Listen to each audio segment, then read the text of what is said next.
It's my privilege this afternoon to welcome Dr. Karen Mock for a very special conversation, not just for Yom Kippur, but at this special time, reflecting on 20 years since the Durban Conference. Dr. Karen Mock is a decorated anti-racism campaigner. Karen, if I may call you that, please. Maybe you could start by just sharing some highlights of the work that you have done as an anti-racism campaigner, because we're really privileged to have you here with us.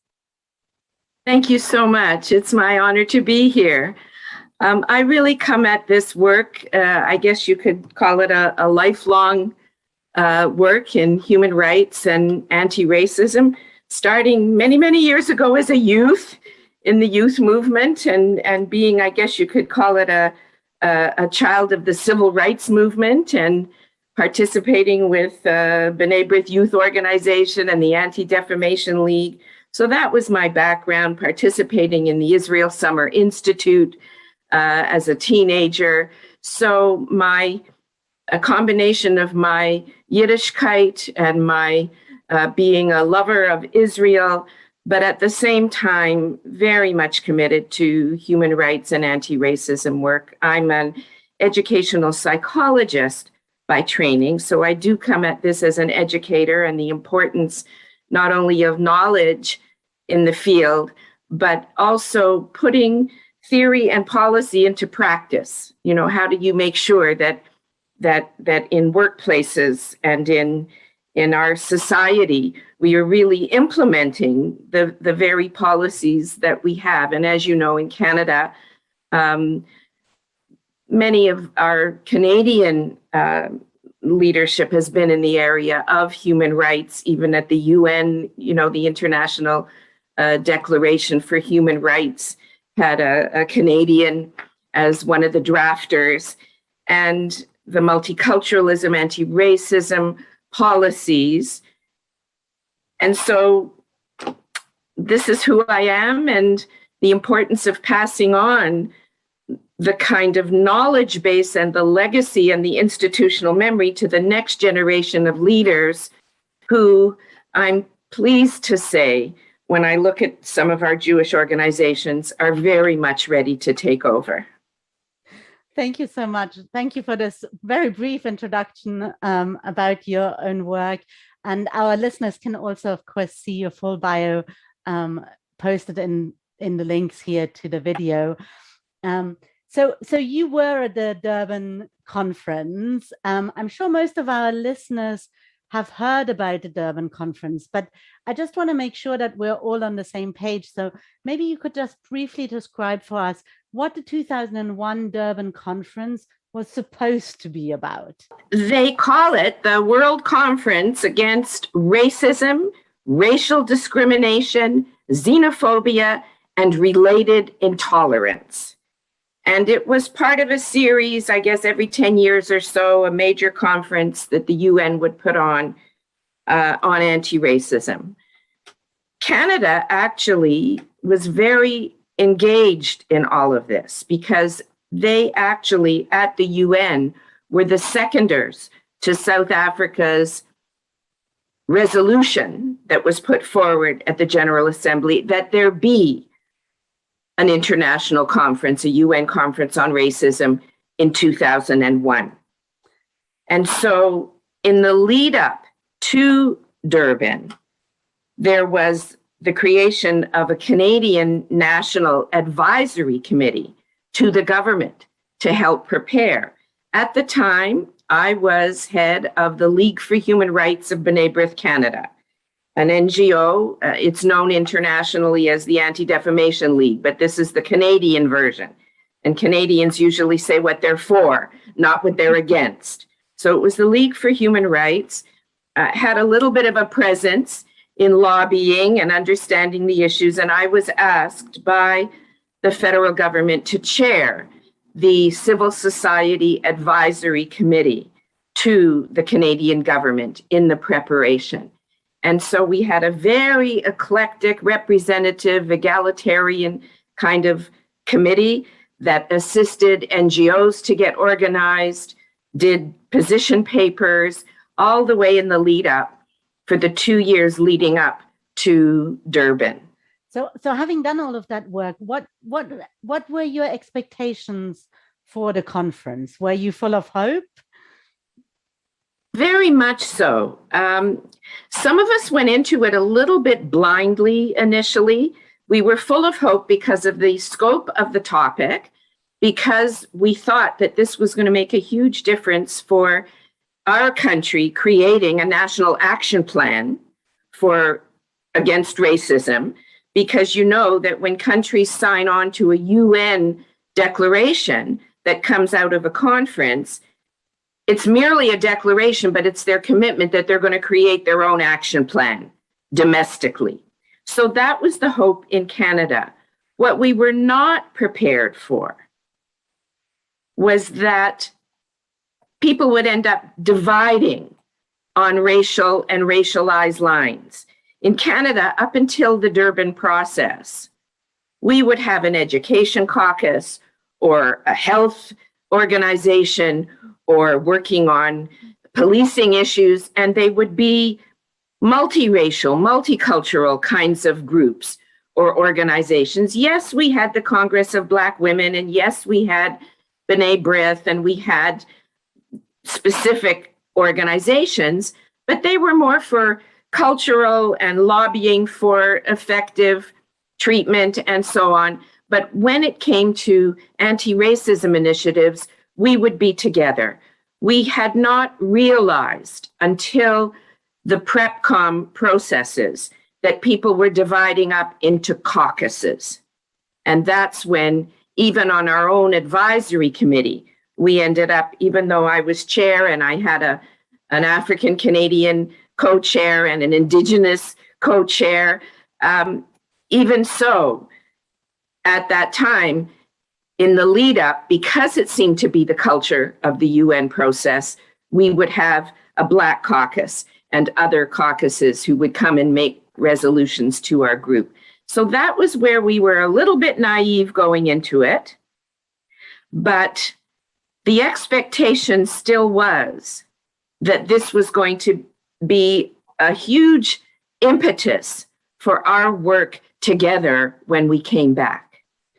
So, and indeed it was that Kofi Annan, who was the UN Secretary General at the time, and Mary Robinson, the UN High Commissioner for Human Rights, had indeed established these lofty goals for the conference, that it would help nations to produce a new blueprint to tackle racism and xenophobia. But we all know something quite different unfolded. The Nobel laureate Elie Wiesel, who was supposed to be in Durban and I think ended up boycotting the actual conference, I'm not entirely sure, you will correct me if I'm wrong, was quoted as saying, the conference in Durban will go down in history as an enterprise of disgrace instead of being an important international conference that expresses goodwill. The conference was turned into a circus of calumny. Based on your first-person experiences, what happened in Durban? Well, we had the warning signs in the lead up, in the PrepComs on the way. I can remember reaching out to my colleagues in the Jewish community 2 years before, saying we should all get ready for this. And they said things like, well, Karen, anti-racism, that's your issue. So it wasn't as if there was a lot of interest. We in Canada had a national consultation. In February, we got a group going, and there were youth, because there was going to be a youth conference as well as an NGO forum. And it was in February that the PrepCom was held in Tehran. And the PrepCom meaning preparatory committee meeting. Right. And the whole purpose of any of these UN conferences is to create a declaration. So the preparatory committee meetings start drafting and start moving in. Well, the Tehran PrepCom, Tehran refused to allow the Jewish organizations and Israel to participate in the PrepCom. The writing was on the wall. And in the NGO beginnings of the declarations, you started to see people lobbying to bring the Zionism is racism declaration back. At that point, you asked for a personal account. I'm going to try to be brief. At that point, I did what probably you're familiar with rabbinic students or graduate students doing. They'll send emails around to leaders and say, hello, I'm doing this, and here's who I am. Are you interested? And that's what I did. I didn't know some of the people, but I sent to the World Jewish Congress. I sent to the International Simon Wiesenthal. I sent to B'nai B'rith International, to Hadassah International, any of the organizations that had what they called ECOSOC standing, which meant that we could go as NGOs. And I said, they are creating caucuses. The writing is on the wall. We need to create a Jewish caucus. Who will be your representatives in Geneva at the preparatory committee meeting? Because what they called the second preparatory committee meeting, but it was really the first for the NGOs, was going to be in Geneva. And it would be in May, the conference being in September, August, September. And some things are beshert. When I went and there were, about 200 seats to choose from for the NGO briefing, I sat down and I introduced myself to the person next to me, who happened to be from B'nai B'rith in Geneva. And he said, oh, you're Karen Mock. There's somebody over there who's looking for you. And when they saw I was B'nai B'rith, they thought I knew you. And sure enough, there was Sybil from Hadassah, and there was Shimon from Simon Wiesenthal, people that I didn't know, but they were looking for me because we knew that we needed, because there was going to be a Palestinian caucus, and there was going to be this caucus and that caucus, and we would not have a voice. We would not be able to speak with our own voice to the General Assembly or to others if we didn't have a caucus. And so in Geneva, in May, was the founding of the first meeting of the International Jewish Caucus. We, again, could see the writing on the wall.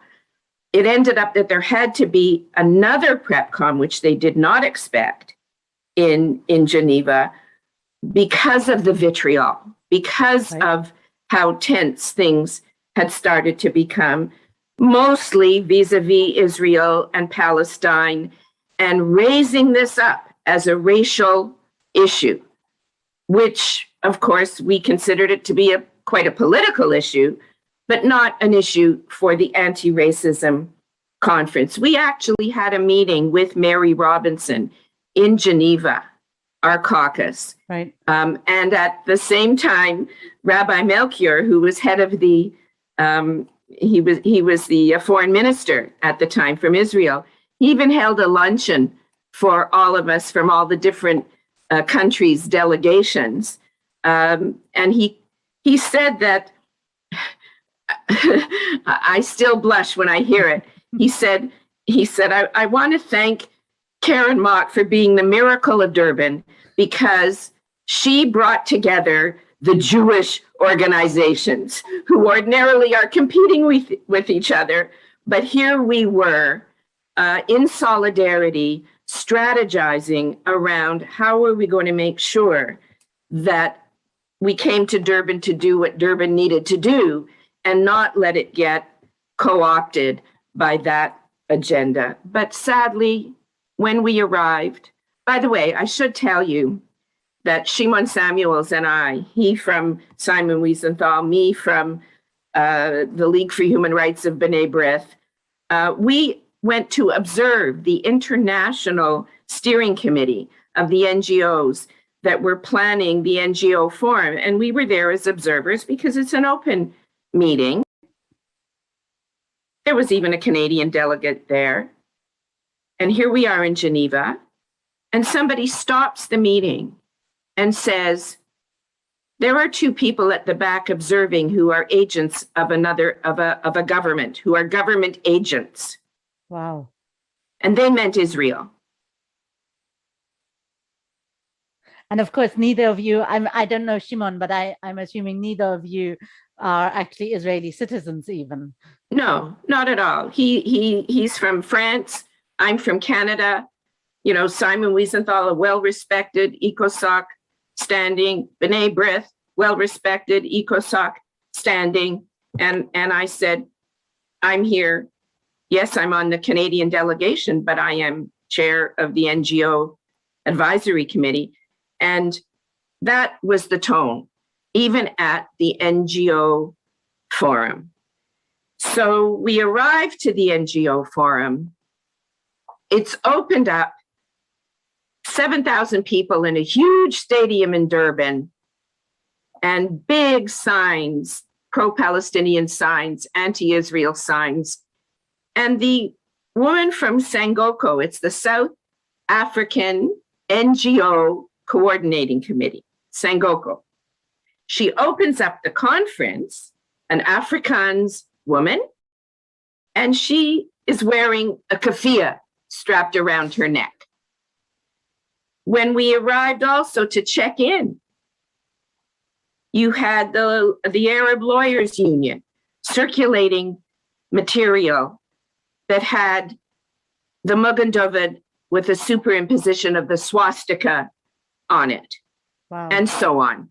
So as a matter of fact, it was not the least bit subtle. And I have all the documentation, the young people, the WUJs, you know, the World Union of Jewish Students and the European Jewish Students Union gathered together a brochure that had all of the propaganda pieces. Things like, what if we saw pamphlets being circulated? What if Hitler had won? Well, the good thing would be that there wouldn't be an Israel, and Palestinians wouldn't be in the situation they are. And the bad thing is they wouldn't have made the new Beetle, the new Volkswagen Beetle. And this kind of nonsense, this kind of things that looked as if they were just updated Arabic type versions of blood libels or something right out of the Stürmer. This is what was being openly distributed and circulated. The NGO forum is often conflated with the government forum. None of that was allowed in the government forum, which started at the end. The government forum started on the Friday, and the NGO forum ended that Saturday, that Friday morning. Because the NGO final forum and final declaration for the NGOs was going to be Shabbat morning, I went Friday morning to the steering committee to implore them to hold it later in the evening after sundown so that we could all participate. Right. They refused to make religious accommodation. But when Castro's speech went on way too long on that Saturday, and when the Spanish translation hadn't been finished on time, they made linguistic accommodation and said, we can't have the forum until after dinner because we don't have the Spanish translation available yet. Now, there were people there who came to our, quotes, rescue, and Friday, some of the other NGOs said, we will bring the Anti-Semitism Commission's recommendations forward for you. And speaking of the Anti-Semitism Commission, there were commissions in these big tents. Commission meant that you raise the issue and your caucus was able to submit recommendations. Right. We had to go beg for there to be an Anti-Semitism Commission. There was going to be a commission on every other ism and every other phobia, and there was going to be a Palestinian commission. But they finally agreed that we could have an Anti-Semitism Commission. We had it and had to have a plan B ready because it was stormed by a large group of pro-Palestinian activists who wanted all the resolutions to be voted on so that they could vote down our resolutions. And our plan B, I was facilitating this forum, this commission. Our plan B was that I would use every ounce of psychological, empathetic communication I could, and could say, I hear that there are those who would like to be heard, and therefore we are going to break up into discussion groups so that we can, and they didn't want to, they wanted to do it in the plenary, but we immediately had our facilitators so that we could break out into discussion groups. They got frustrated. We got all of our recommendations done because maybe they would be in one group and they would try to do that, but we could still get our recommendations done. And sadly, on that Friday, which also happened to be a day of solidarity with Palestinians, there was a huge march and a huge demonstration. And just to show you that, in fact, it is anti-Semitic. Right.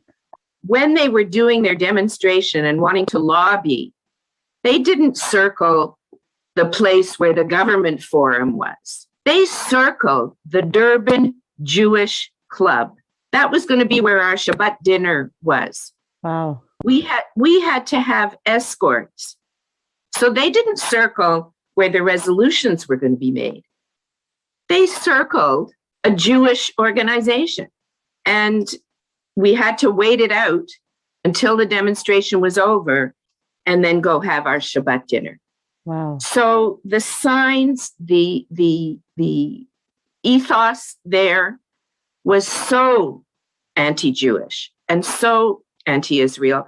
Many of our colleagues in the Black community, in the Roma community, in the Asian community, they were upset because it distracted the attention away from the issues that we all felt were so important that needed to be resolved. Many of our Jewish colleagues could only find safety or a safe space to have these conversations in the intersectionality caucus. And I would go there with some of my Black Canadian and Muslim Canadian friends who were there in solidarity to work on these issues together. And at least we could feel that we could have these kinds of reasonable conversations. But they were right, the people that said that there was horrific anti-Semitism at an anti-racism conference. That even our own efforts to have a press conference and to speak positively about what's going on and were stormed, and we were out hollered. I don't know how else to say it. It was, now again, this did not happen at the government forum. However, as you know, the United States and Israel walked out on day 2 of the actual government forum. Some people say that the US walked out because they wanted to avoid the issues on reparations. But it was also because of the anti-Israel and anti-Semitic kinds of language that they were hearing in the negotiations. As the UN is wont to do, they take all the contentious sections out of the main, and they negotiate backstage, so to speak. Yeah. The government of Israel, I mean, no government can tell another government what to do, but the Israeli delegation encouraged those of us who were Jewish and were on official delegations for our countries, like Australia, like Canada, and so on. They encouraged us to stay because what do NGOs do best? Lobby, and lobby people in the lobbies. And we were ready because we had our declaration and we had our ways of supporting our own negotiators. And the government of Canada, I know, did outstanding negotiations and kept the negative language. They were part of the group, along with Australia and others, who kept the really negative language against Israel out of the government declaration. They call it the Declaration of Program and Program of Action. The only place that it's mentioned is in section 151. And it says, as for the situation in the Middle East, calls for, meaning we call for, the end of violence and the swift resumption of negotiations, respect for international human rights and humanitarian law, respect for the principle of self-determination, and the end of all suffering, thus allowing Israel and the Palestinians to resume the peace process and to develop and prosper in security and freedom. We do have to point out, however, that yes, the government of Israel said they could live with that, and so it got into the declaration. But in that entire declaration and program of action, Israel is the only country that is named by name. China's not named, Syria's not named, any other state where there are human rights violations is not named. So while Mary Robinson refused to accept the NGO declaration as an official document because of the vilification of Israel in it, actual vilification.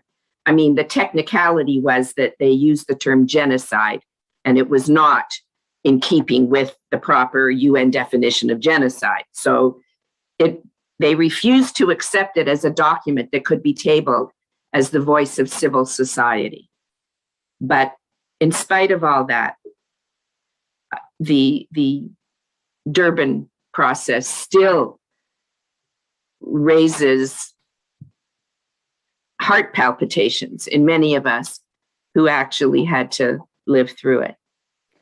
Yeah, thank you. So I think for many of us, what we are most familiar with about Durban is this equation of Zionism and racism, which it didn't make into the formal government declaration, or the accusation of referring to Israel as an apartheid state. Again, it's not in the formal government declaration.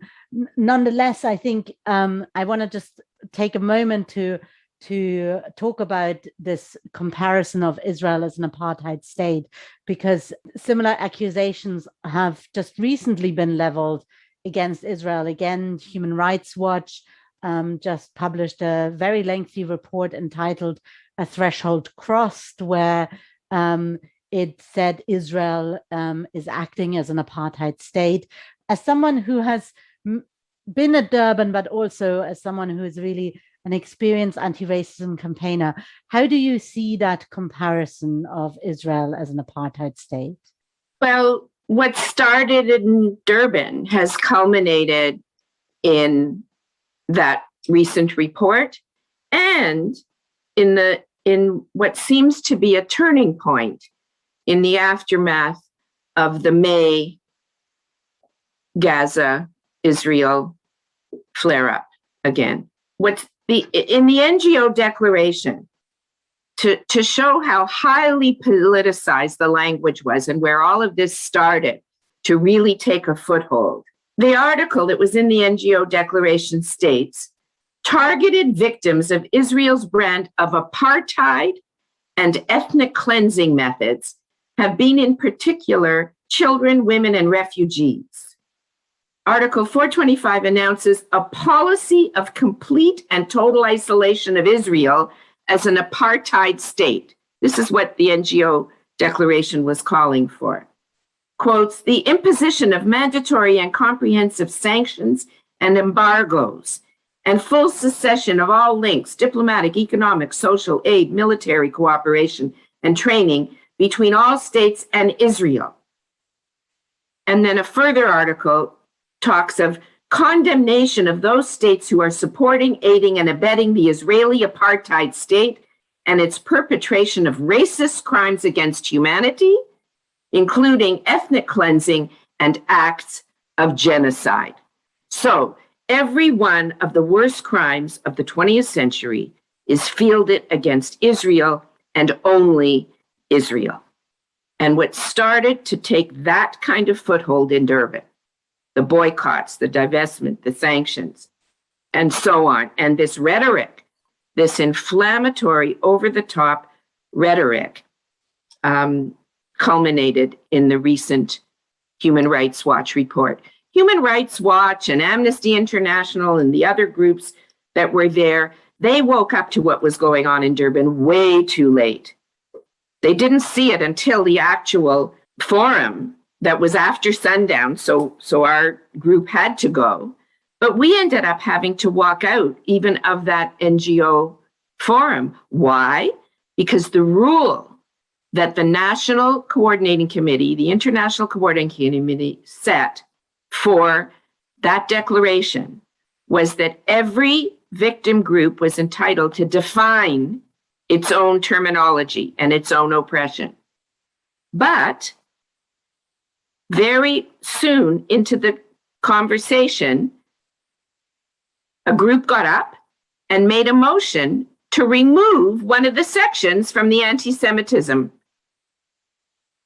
And we were one of the only flags, I had it in my hand because I was heading the delegation, held up to vote against what that group had proposed, and we were voted down. So it was the rule for all NGOs that they could define their own terminology, but when it came to our submission, they were going to change the rules. So we had no choice but to walk out. So this language, even some of the people in Human Rights Watch recently were concerned before the report came out because they knew that the language in a way was being manipulated. Obviously, the term apartheid is used and people immediately think of South African apartheid, but they define it in such a way as it could apply to what is happening certainly in the West Bank, in the occupied territories. But they fudge it over into acts of discrimination and inequities in Israel itself. Well, on that basis, Canada could be called an apartheid state, or any country where there is actual evidence of systemic bias in employment or in law and systemic treatment and policies. And of course, people like us who believe in human rights speak out against those violations in Israel. But to specifically use that terminology and accuse Israel of crimes against humanity. I mean, Israel's being accused of the very crime that at Nuremberg, the Nazis were held accountable for. And so what started in Durban has simply escalated, and through what many of us would call propaganda techniques, you just repeat it often enough, without the data, without the background, without the official definition. I mean, at least Mary Robinson could say, this is the definition of genocide, and Israel has not committed genocide. That rhetoric in those sections are over the top. We cannot accept this declaration and table it as the voice of civil society. So what you're talking about, I just want to connect it a little bit for us, for our listeners, to what we've been seeing also in the UK. The British comedian and writer David Baddiel just published a book in 2021 entitled Jews Don't Count, where he says that the progressive idea that it is the prerogative of those experiencing racism is to say, this is racism, seems to apply to everyone but the Jews. You just shared for us this kind of how you observed this happening in Durban when it came to the declarations around anti-Semitism. As the co-chair of the International Jewish Caucus, because you haven't mentioned that you were actually the co-chair of the International Jewish Caucus at Durban, what do you think this connection, how do you think, you spoke a little bit about it already, but how do you see this connection of what happened in Durban to what we're seeing today in progressive circles? And it is happening in the UK. I think in the UK, we saw it primarily in the discussion around anti-Semitism within the Labour Party, but we are also seeing it around the world in the United States, in the Black Lives Matters movement, and so on. Do you see a connection? How do you see that connection to what you were witnessing in Durban? I do see the connection, and I see it especially because when I think of the generation that has grown up between 2001 and 2021, many of the young people who are in leadership positions now, or they may even be professors in universities, or they may be graduate students, or they may be young lawyers, they have grown up with this kind of rhetoric in progressive circles, in anti-racism circles. They have grown up with even academic boycotts of Israel because it's, quote unquote, an apartheid state. And they don't have the knowledge or background of the UN, of how it works, of, you know, what is law and what isn't law, what are definitions and what isn't. I mean, I've got people spouting off international law to me when it may be the recommendation in a report. It's not a law, or it might be a resolution in a UN declaration, but that doesn't make it law. And yet they're saying Israel is constantly violating international law. Well, what does that mean? I mean, when we came home from Durban, now you do need to remember, of course, that, I mean, I came home on 9/10 that night. And 9/11 happened the next morning. And I remember having tears that night before. We'd had to remain strong in Durban on very little sleep to get all these resolutions going and our strategies. But I even said to my husband, when is the world going to wake up to the power of hate and hate propaganda and what it can really do? Because I even had a South African lawyer who was drafting the NGO declaration in Geneva say to me, but Karen, in Israel, you're not allowed to vote if you're not Jewish. And I looked at him and I said, you are a lawyer. Where did you get that information? Because that's what he believed. He believed it was an apartheid state and you couldn't hold positions or vote if you were not Jewish. I said, there are Arab and non-Jewish and Palestinian and Muslim members of the Knesset. So what started in Durban has infiltrated, I'm going to use that language, into anti-racist education, equity and social justice education. We have university departments right here in Canada that are teaching teachers how to prepare to teach classes on social justice education. And they deal with every single one of the isms and phobias in their curriculum, but not anti-Semitism. And so when things happen in the classroom, and when people are just repeating these mantras, they have no knowledge base as educators to deal with that. And they don't have the skills as empathetic listeners to handle if there's tension on a political issue in the classroom.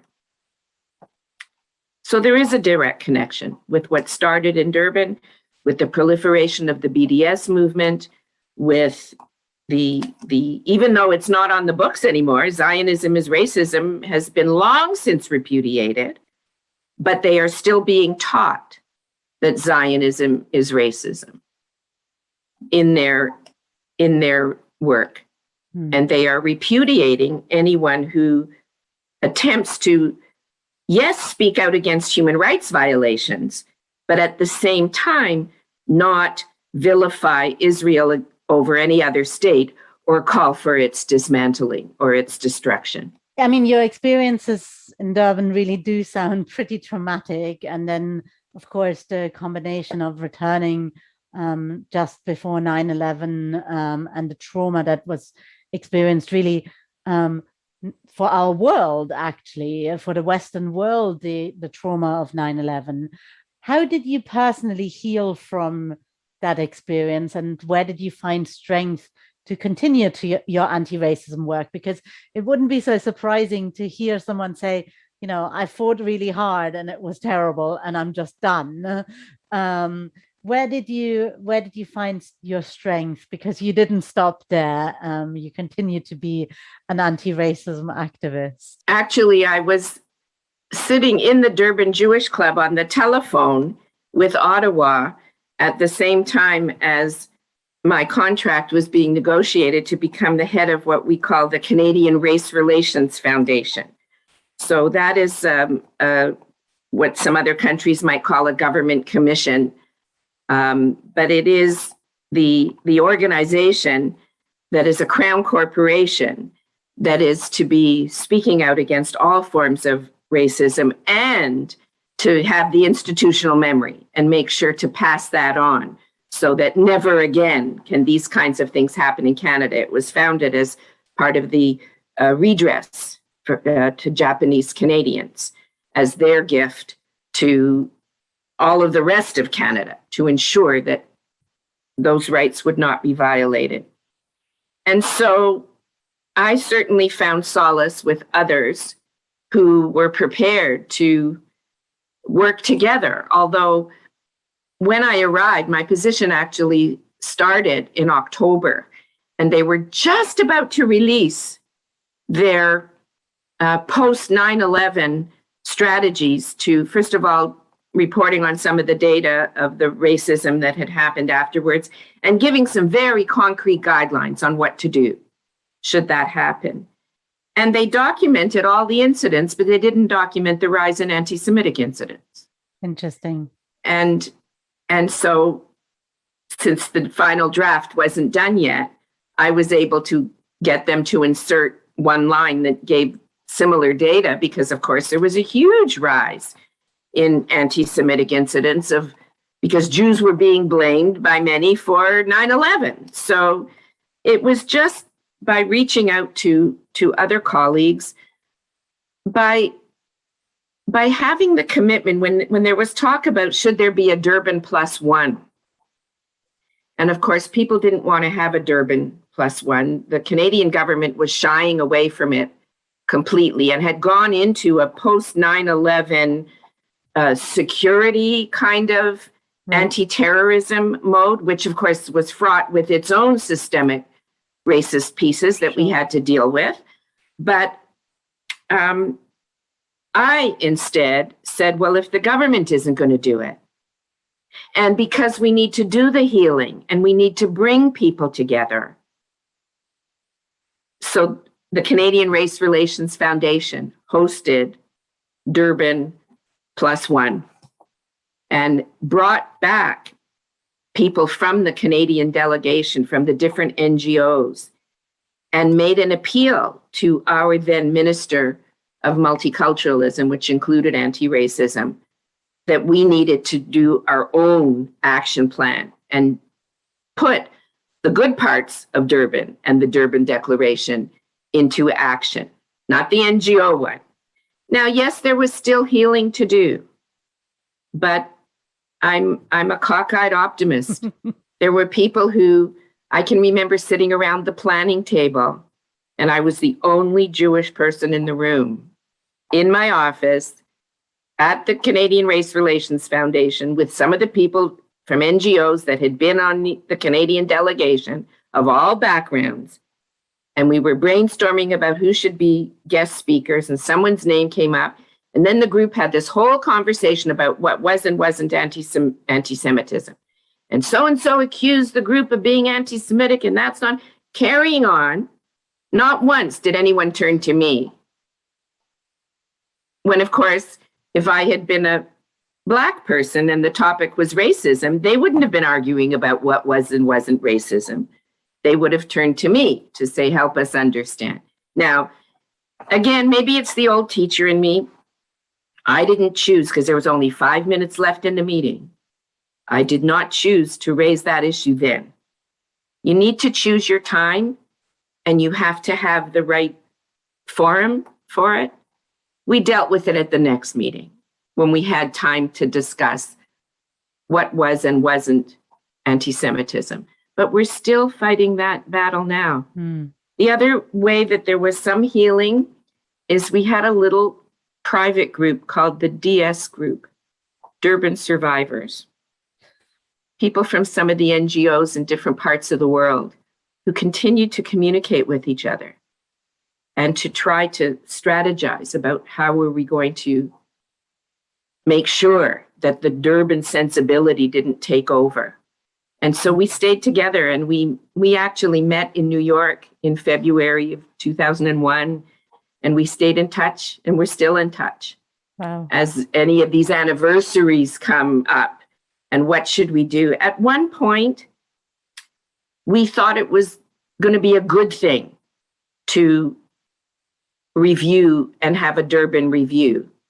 And we worked hard as NGOs around the world to get the NGOs to declare that this would never happen again and to set guidelines. Right. And we had about 92 different organizations signed on. And then the governments got involved and got political, and they turned it into a political football. And the conservative parties in the different countries scream and yell and say, you never should have been in Durban in the first place. And they make points. And then the governments took over, and different governments decided to boycott, whether it was Durban 1 or Durban 10 or whatever. So it is Durban+20. And in fact, just as you're observing with different countries boycotting, the UK just recently announced to join Canada, the US, and Australia in boycotting the 20th anniversary event of the Durbin Conference. They list historic concerns about anti-Semitism and anti-Israel hatred as their reason. Do you feel boycott is the right move here? At one point, we thought it wasn't the right move. And what I find funny is even the use of the term boycott, because of course, all these same groups would say we shouldn't have boycott against Israel, but we can boycott other things as a nonviolent protest measure. But here's what I think. Why invoke Durban? Why remind everybody? Why use that as the model? Because what the governments do and what the UN does is say, recalling this and recalling that, and they do all these preambles. Why do we want to recall Durban? And so I wouldn't call it a boycott. I would say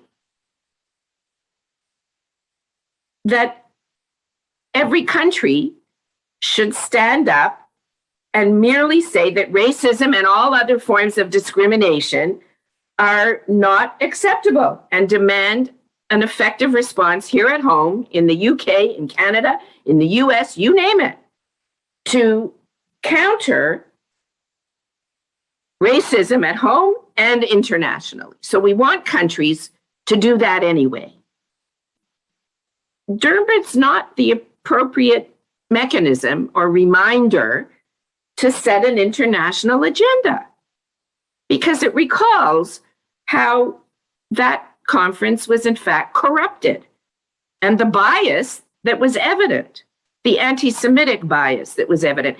And I'm not one to say criticism of Israel is anti-Semitic. You know that. You can criticize policies of every country that are inappropriate and that are racist. But to say that Durban, when all the other groups are held up and only one is stigmatized as the model, no, we just don't need that. And as I said earlier, the Israel-Palestine conflict is not a racial conflict. It's not an anti-racism issue.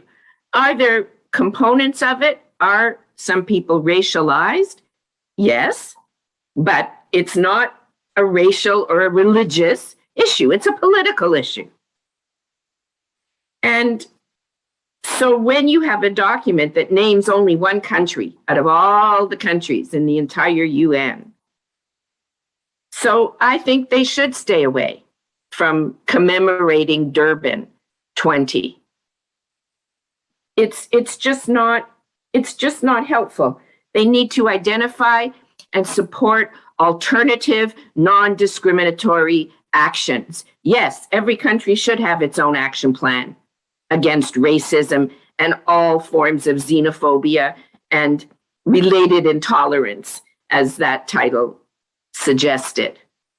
But should they be using Durbin framework as their model? Absolutely not. When it alienates one community so viciously and vocally, no. I think that the Jewish community has proved historically that it is one of the most internationally minded and humanitarian communities in the world. Is there this awful situation in Israel and Palestine right now? Yes.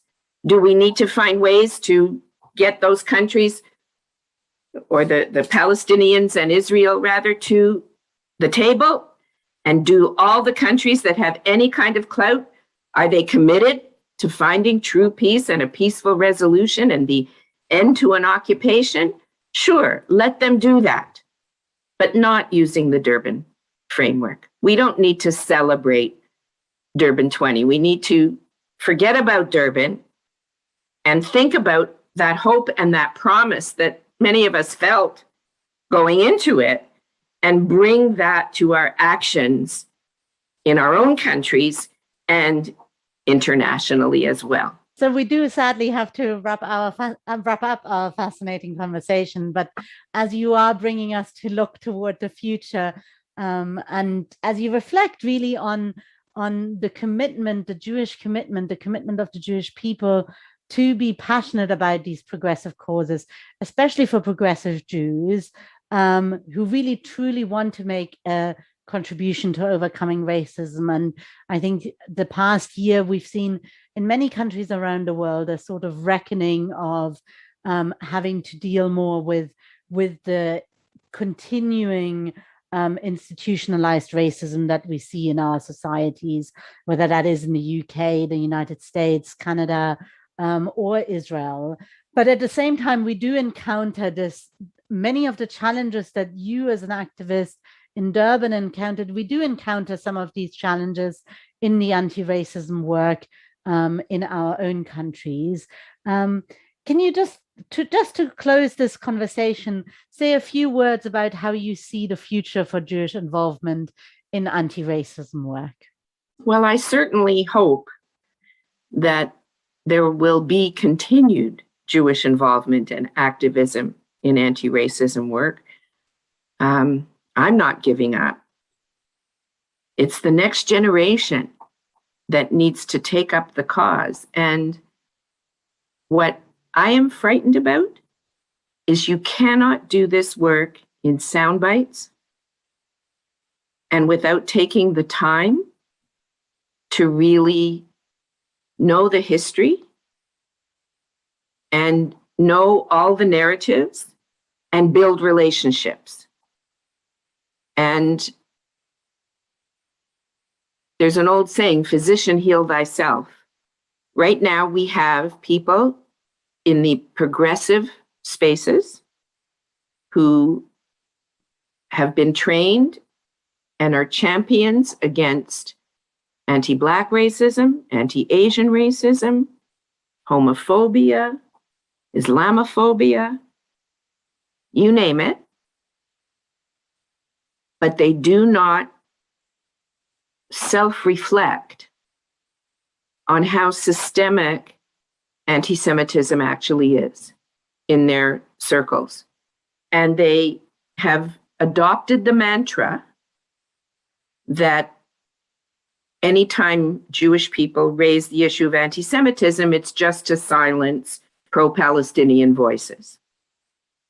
And to me, that's no different than when white supremacists would say, when they were being trained or there were things happening in workplaces or in schools around anti-Black racism, and they would turn around and say, you're just trying to stifle my freedom of speech. Or we had a situation here where against Muslims, where people in magazines and newspapers were saying we shouldn't be defining Islamophobia because you're just trying to silence our criticism, which is simply not true. So we need to keep involved in this work, and we need also to build the kind of time in. This last year has been almost a disaster in that regard. It's just been a disaster, because trying even to do this kind of work over Zoom, I've been asked to do training sessions where, you know, without being able to tell the stories, without being able to have the time, without being able to sit with a person at the coffee break and do the active listening, and then you get that glimmer of recognition in their eye when they realize that there's been that inconsistency. We can't give up, Lea. You know, the kind of work that you're doing in your congregation, the kind of work that Holy Blossom is doing, the kind of work that the J-Space Canada is doing, that you know, so many of the organizations are doing. We can't give up, and we need, in my respectful view, more solidarity even within our own communities, because there is diversity in our community. And vilifying each other is not the route to go. One organization can't do it all. One organization may be fantastic at lobbying, but they're not so good at education or dialogue. And dialogue is not, I'll have dialogue with you if I can convince you to do it my way. So we've always said it's about putting yourself in the other's shoes. And that's what our work is about and needs to continue to be about. And my hope is with the next generations that will agree to do this and take the charge. Thank you so much. What a beautiful way to end. And really, I think also your call on us to not vilify each other, to say that true dialogue is also about dialoguing with people who we might not see eye to eye with immediately, and that we shouldn't just turn away and give up. What a beautiful message to end on. Thank you so much. It's been absolutely fascinating. I hope we didn't commemorate Durban in a sense, but used this as an opportunity to kind of do that learning that you're imploring us to do, to understand the connections, to move a little bit beyond the soundbite. So thank you so much. It's been an absolute privilege. And I'm sure many people will, after listening to us, say, can we have a bit more? So maybe there will be a second conversation at some point, moving beyond Durban, or maybe we'll forget about recalling Durban and find a different title to reflect together on the work that still lies ahead, for there is always work that lies ahead. But for now, thank you for joining us. Thank you for your unbelievable work throughout your entire life, at Durban, beyond Durban. Thank you for being with us. Thank you so much, and have a wonderful year ahead, a sweet year. Absolutely. Shana Tova to you. Shana Tova.